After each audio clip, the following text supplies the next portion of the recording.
Hi friends, welcome back. Okay, today I want to talk to you about this bad boy. Originally, I wanted to get this book to give me some self-motivation to actually get up more earlier than I was before. And through listening to some of the podcasts, I wanted to know a bit more about the 20-20-20 formula. But what I got as a result of reading it was just so much more. I've never underlined as much as I did in this book. Literally half the book is highlighted. Literally, it took me so long to actually summarize the book and to kind of condense down all the highlighted sections I have. Let's quickly brush off the story part. Maybe, okay, cool, probably wasn't the best, but the amount of value which was provided in the dialogue, in the summaries is just incredible. This book is not just about waking up at 5 a.m, but about becoming world class at anything you do. The 5 a.m. part just helps you actualize this potential. And I'll link down my Notion notes for this book below. Yeah, I definitely couldn't get everything into this video, so check out the notes after you finish watching this, of course. Okay, so here are my 5 biggest takeaways. So number 1, why wake up at 5 a.m? Reframe this a little bit. Might not have to be 5 a.m, might be like 6 or 7 a.m, just earlier than what you were before. Robin talks about how waking up early actually gives you a competitive advantage over everybody else and gives you the foundations to succeed with your day. We have a limited amount of cognitive bandwidth, which depletes throughout the day as you go through it. As a side note, this kind of explains how you make the worst mistakes when you're tired and when your willpower completely depleted. Okay, if we fill our days with junk like email, social media, TV,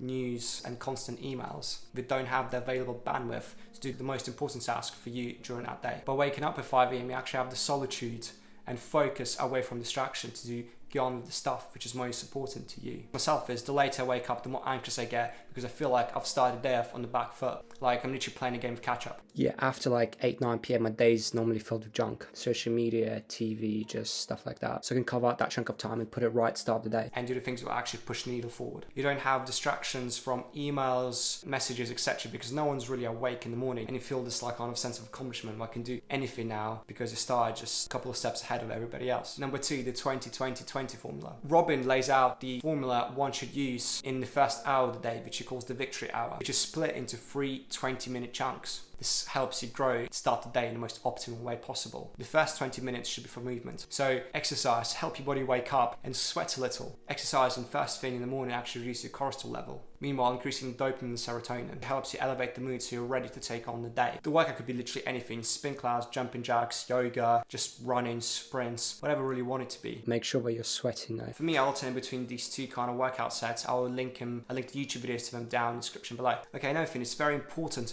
that you don't sleep right next to your phone and maybe have a physical alarm clock. This prevents you from waking up and going straight on your phone, which is just, again, big hack. The second 20-minute chunks should be for reflection. Okay, here's a quote by Robin. Tranquility is the new luxury of our society. During this time, you might want to meditate, which will help a lot with concentration, becoming more calm, managing stress, help with negative emotions, and just help you observe your thought pattern in general. Another thing I noticed during these times, I have the most creative output. So I come up with loads of different random ideas. Another big thing is journaling of any kind. I personally do stream of consciousness journaling. As you thoughts arise, you literally write them down non-stop for the next 5 to 10 minutes. Don't lift the pen off the paper. It's a great way to trap emotions on paper and freeing yourself for creativity and productivity. Also, during this time, don't forget to write down your gratitudes. Yeah, there's been so many studies done on gratitude and why it's just so good for you. It just helps you not forget how many good things are actually going for you and how lucky you are to be alive during this time. Here's another really good quote. If you focus on what you lack, you lose what you have. But if you focus on what you have, you gain what you lack. Okay, the last 20 minutes chunk is for growth and learning. Here you deepen your knowledge and help you grow in your field. Yeah, the main thing here is you want to learn from success. And remember that success leaves clues.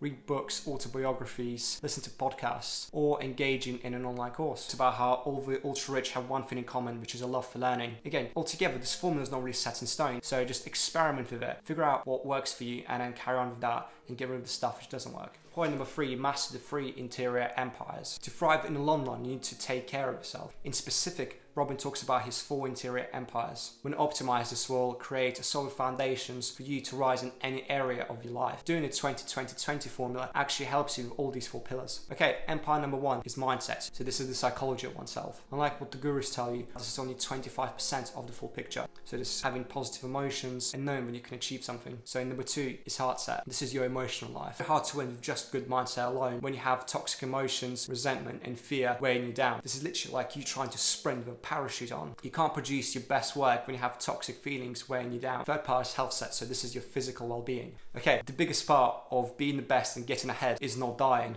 Yeah, thank you. My name is Jarek, and this was my TED Talk.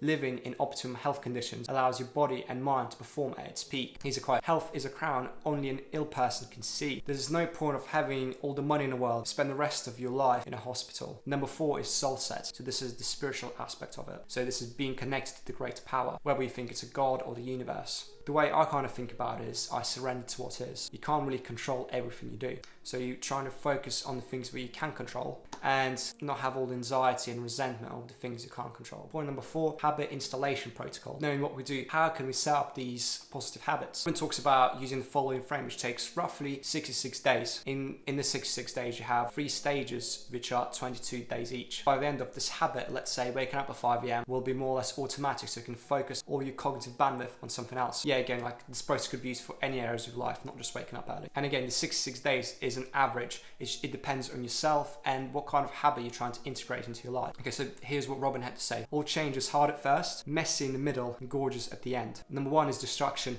All change is hard at first. So here we destroy all habits and implement the new ones. If it wasn't difficult, it wouldn't be real change. It's meant to be hard as you rewire your past programming and you're kind of destroying your old ways of thinking. Negative thoughts and strong desire to quit are very strong in this stage. First 22 days are supposed to kind of feel like a mild form of torture. Okay, let's have a look at the spaceship analogy. Spaceships use more fuel in the first 60 seconds than they do for the rest of the journey. This is to get out of the gravitational pull of Earth. So you have to rise above your own force of gravity until escape velocity is hit. Society kind of program us to think that if it's difficult at first, something bad's happening, but zero growth is actually made in this kind of mindset. So number 2 is installation. All change is messy in the middle. This by far is the most challenging part. It feels messy and really chaotic. Most growth happens here. You feel like quitting even more. The old you must die before new one is born. So you can't be both carrying out good habits and bad habits at the same time. The old neural pathways must be destroyed for new ones to be laid down. And number 3, integration. All change is gorgeous at the end. Here the new habit slowly becomes automatic, and this is where everything kind of comes together. Here's a good quote: "Primary purpose of life is growth, to be continuously pushing yourself to materialize more of your potential." So the amazing thing here is once you reach this automaticity point, you no longer need to rely on willpower to wake up at 5 a.m. or do your chosen habit. This habit now becomes second nature to you. It becomes part of your identity. Now this willpower is free to do another world-class habit. Point number 5, the essentialness of sleep. Okay, it's impossible to get up on time, do a 20/20 formula and have a good day when you're on very little sleep. We not only need to sleep more, but have higher quality of sleep. There's a big reason why we didn't evolve out of sleeping. Basically, sleep is literally the main pillar when it comes to anything you want to do in life. So here's some of the points. The brain's lymphatic system actually is washed out during sleep. Growth hormone is also produced then. Also, your brain processes the events what happen throughout your day. You have to take sleep very seriously. It's one of the key components of your life. If you structure everything around sleep, all the other things in your life will also improve. Robert talks about how, especially now, it's even more difficult to get enough sleep. He talks about how we're in a sleep recession. Our attention is constantly being competed for by things like social media, Netflix, emails, you name it. This is why it's vital to have some sort of sleeping routine in place. So this is the way I approach it. So firstly, let's take the time you want to wake up. So 5 a.m. You subtract about 8 hours. This is how much sleep you want to get. So if you wake up 5 a.m. to be in bed at 9 p.m. and you have about an hour before sleep for meditation, gratitude, planning your next day, reading, maybe talking to your loved ones. And then this is also about the same time when I stop drinking water, so you need to go for a piss throughout the whole night. Also, and then you backtrack to having your last meal about 2 to 3 hours before you go to sleep. So in this case, around 6 o'clock. This again, just so your whole body will concentrate on sleeping instead of digesting food or doing something else. Okay guys, thank you so much for watching. Another amazing book which completely transformed my life is Rich Dad Poor Dad. I actually have a video about it right here. I talk about my biggest lessons I took away from the book. So if you're interested, check it out.